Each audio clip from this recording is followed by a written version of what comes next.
Good morning, dear students. Welcome to our English class. I am your English teacher Preeti Chavda. Welcomes you all. So, आज का हमारा topic है today's topic is sentences. ये video मैं आपको पहले भी भेज चुकी हूँ, but the problem is that I am not live on that video. So आज मैं आपको ये लाइवली बता रही हूँ कि ये जो sentences जो टॉपिक है, how to read it, how to understood it, इसे कैसे समझना है, आज इस वीडियो में हम ये देखेंगे. Got it? Okay, शुरू करते हैं. What is sentence? सेंटेंस होता क्या है? हिंदी में अगर हम सेंटेंस की बात करें तो हिंदी में सेंटेंस हम कहते हैं वाक्य को. वाक्य मतलब जिसके अंदर सारे शब्द आते हैं, सारे वर्ड आते हैं, उसे क्या कहा जाता है? वाक्य. यहाँ पे हम सबसे पहले डेफिनेशन देखते हैं. A sentence is a group of words that make a complete sense. Complete sense से मतलब ये निकल के आ रहा है कि एक ऐसा सेंटेंस, एक ऐसा वाक्य जिसके अंदर एक सेंस निकल के आए, मतलब एक मतलब हो उस सेंटेंस का. वो कुछ बोल रहे हैं तो आपको समझ में आए कि हाँ, सामने वाला कुछ बोल रहा है, उसके वाक्य को आप समझ लें. ऐसा नहीं कि उल्टा आगे पीछे कुछ भी बोल रहा है, आपको कुछ भी समझ में नहीं आ रहा है. अगर मैं आपको बोल रही हूँ कि मेरा नाम प्रीति, तो आपको समझ में आ गया कि हाँ, मेरा नाम प्रीति है. अगर मैं कह दूँ नाम मेरा प्रीति क्या है, तो आप कहोगे क्या बोल रहे हो. तो लाइक दैट एक ऐसा ग्रुप वर्ड्स का जो एक कंप्लीट सेंस बनाए, उसे क्या कहते हैं? सेंटेंस.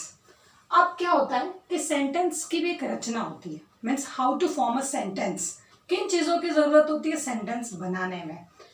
यह है structure. How to make a sentence. Subject plus verb plus object. Subject सबसे पहले लिखेंगे, फिर वर्ब लिखेंगे और फिर ऑब्जेक्ट लिखेंगे, तो हमारा क्या फॉर्म होगा? सेंटेंस. क्या फॉर्म होगा? सेंटेंस. ओके, ये समझ में आया. Now moving to the next. आपको अगर इसका फॉर्मूला समझ में नहीं आया तो आप एक सब्जेक्ट ले लीजिए, फिर एक वर्ब जोड़ लीजिए और एक ऑब्जेक्ट जोड़ लीजिए, तो आपको समझ में आ जाएगा कि ये क्या होता है. जैसे सब्जेक्ट में ले लिया I plus eat plus food. Got it? I subject, eat verb, food आपका ऑब्जेक्ट. ये हो गया formation of sentence. Got it? Now moving to the next kinds of sentences. अब हम बात करते हैं सेंटेंसेस के प्रकार की. वैसे तो बहुत सारे प्रकार हैं सेंटेंसेस के, बहुत सारे टाइप्स हैं, लेकिन आपकी बुक में जो है we are talking about that. So we are have the first one is assertive sentences, या बहुत से लोग इसे असर्टिव भी कहते हैं, assertive भी कहते हैं. Okay, so this is the first one, assertive sentences.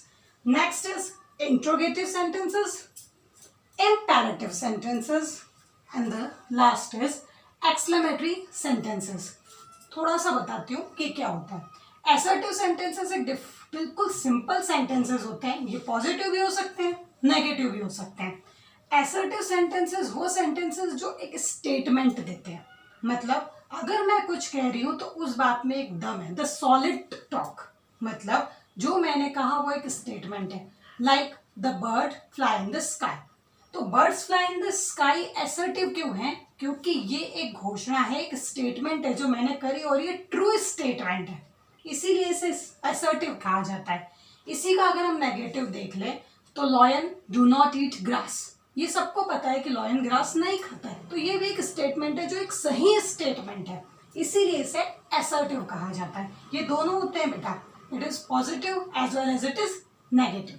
Now moving to the next is interrogative. Interrogative word जो है ना, वो इंट्रोगेशन से बना है. इंट्रोगेशन कहाँ होता है? ये वर्ड आपने कभी न्यूज में सुना होगा, पेपर्स में पढ़ा होगा.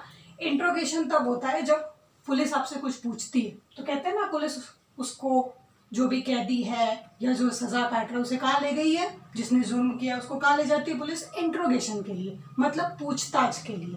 तो इंट्रोगेटिव वर्ड भी ऐसा ही होता है. Interrogative word made from interrogation, मतलब इसमें होता है पूछताछ, मतलब ये बन जाता है क्वेश्चन वाले सेंटेंसेस. इसके पीछे क्वेश्चन मार्क आता है. जैसे what is your name, what are you doing, who are you, तो ये सारे आ जाते हैं इंट्रोगेटिव के अंदर. Now moving to the next is imperative sentences. imperative sentences जो होते हैं वो बहुत सारे टाइप के होते हैं, मतलब इसके अंदर बहुत सारी चीज़ें आ जाती है, बहुत सारी क्वालिटी इसके अंदर आती है। ये सबसे बेस्ट है, क्यों?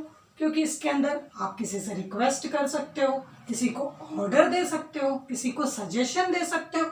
तो ये सारी चीज़ें आ जाती है एक इम्पेरेटिव सेंटेंस में। It is related to the impolite manner, polite and impolite like that. तो ये थोड़ा सा पोलाइट मैनर वाला सेंटेंस बनता है। जैसे इसमें आपने किसी को एक सजेशन दे दिया, प्लीज डोंट गो देयर, तो the word please is included in the imperative sentences. आपने किसी को ऑर्डर दिया है कि प्लीज ओपन द डोर, तो वो भी इम्पेरेटिव में है। ओके, आप किसी को कोई अच्छा सा सजेशन दे रहे हो, please come late, please come fast. So ये सारी चीजें किस में आ जाती है? इम्पेरेटिव सेंटेंस में आ जाती है।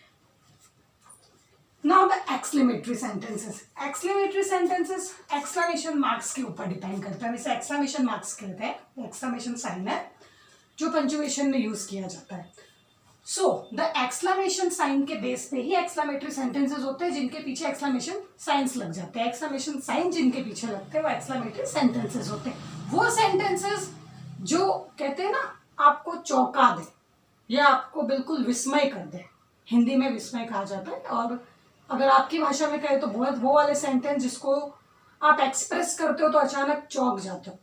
किसी भी अच्छी चीज को देखते हो जो आपको बहुत सुंदर लगती, ओ वाओ, तो ये जो वाओ वर्ड है ये एक्सक्लेमेटरी के अंदर ही आता है।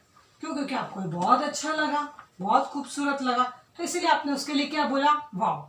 अगर बाय चांस ये मान ले कि किसी के साथ कोई गलत होता है, if he is having sad, वो सैड है या उसके घर में कुछ गलत हुआ है, तो हम क्या कहते हैं? Oh no. तो that oh no that is also included in the exclamatory sentences. Got it?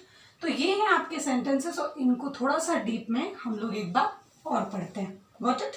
Yes. Assertive sentences, ये सारे एग्जाम्पल हैं, आपको दिख रहे हैं।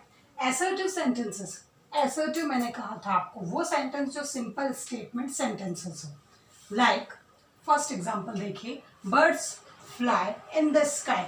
ये एक ट्रूथ है कि birds fly in the sky. Fish swim in the, fish कहाँ पे स्विम करती है? नो आइडिया, मैं बताती हूँ। Fish swim in the water. So like that, bird fly in the sky, ये सबको पता है और ये ट्रूथ है, इसको कोई चेंज नहीं कर सकता। Nobody has the power to change it and nobody can able to change it, nobody can change it.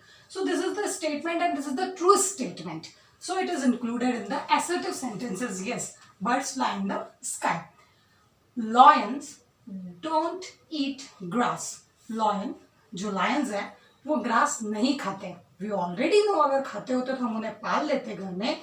It will be a pet animal to us. The lion will be the pet animal. Yours also, my also. हमारे घर में होते हैं ना। So that is the reason. तो these are the universal truth. ये सबको पता है। जैसे sun rises in the east, ये पता है sun rises in the east. This is also the universal truth. It is also the part of the assertive sentences. Got it? ये simple.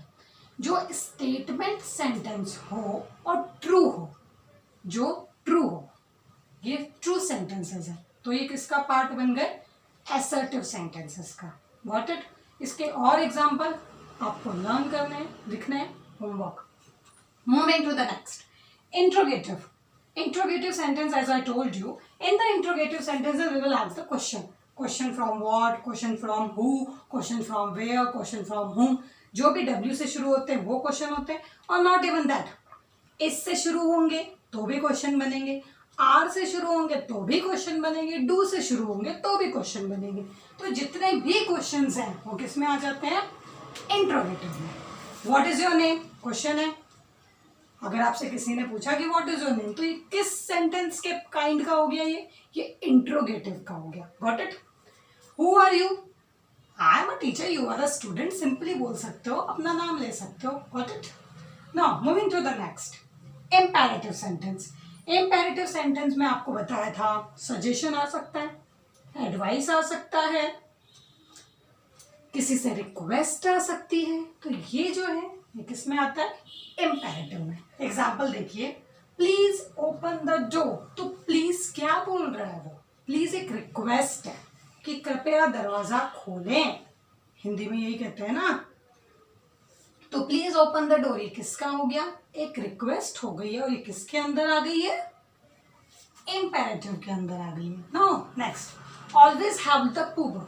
Always help the poor means हमेशा हमें किसकी मदद करनी चाहिए, जो नीडी पर्सन हो, जिनको जरूरत हो। तो always help the poor means हमेशा गरीब की मदद करनी। ये आपको कोई ऑर्डर नहीं है, ना ही आपको कोई क्या है, ना तो ये आपको ऑर्डर दे रहे हैं, ये आपको यहाँ पे क्या दे रहे हैं, एक एडवाइस दे रहे हैं, एक सजेशन दिया जा रहा है, एक सुझाव और एक एडवाइस दी जा रही है that you have to help the poor. तो ये किसके अंदर आ गई, एक एडवाइस और सजेशन, इम्पेरेटिव के अंदर।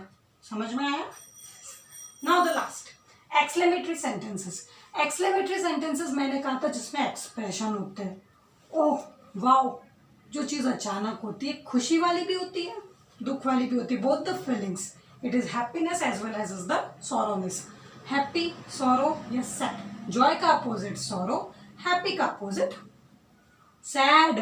ओके, एक्सक्लेमेटरी सेंटेंसेस में हम ये एक्सक्लेमेशन साइन लगाते हैं। जैसे आपका एग्जांपल देख लीजिए, वाओ व्हाट अ कार। आपने कोई कार देख लिया, आप कहते हो व्हाट अ कार, कितनी सुंदर है। यहाँ पे व्हाट अ कार की जगह आप कुछ और भी लिख सकते हैं। Oh what a house, oh what a bungalow, oh what a book, कुछ भी लिख सकते हैं। What a school, what a building, so like that. और अगर बहुत से बच्चे ऐसे हैं जो बहुत ज़्यादा मोबाइल यूज़ करें, you are using so many mobile, तो आप लोग बोल सकते हैं वाओ व्हाट अ गेम, बोल सकते हैं ना। Yes, now next, how voice she is. अब यहाँ पे भी एक चौंकाने वाला है कि वो कितनी वॉइस है, मतलब कितनी बुद्धिमान है। तो वाइस वर्ड का यूज किया गया, बुद्धिमान को हम वाइस कहते हैं। तो हाउ वाइस शी इज, वो कितनी वाइस है, मतलब ये चीज जो हो रही है ना, ये चौंकाने वाली कि वो इतनी सी बच्ची होगी, या कंपैरिजन हो रहा होगा कि वो कितनी वाइस है, कितनी बुद्धिमान है। तो ये भी एक एक्सप्रेशन निकल के आ रहा है कि वाह वो इतनी चतुर है, इतनी चालाक है, like that. So these are the examples of kinds of sentences. So class third, this is your first chapter. You have to complete all the exercise of your chapter first, and class fourth, you have to make the examples of these sentences. I will be back with a new video very soon. Bye bye. Have fun, kids.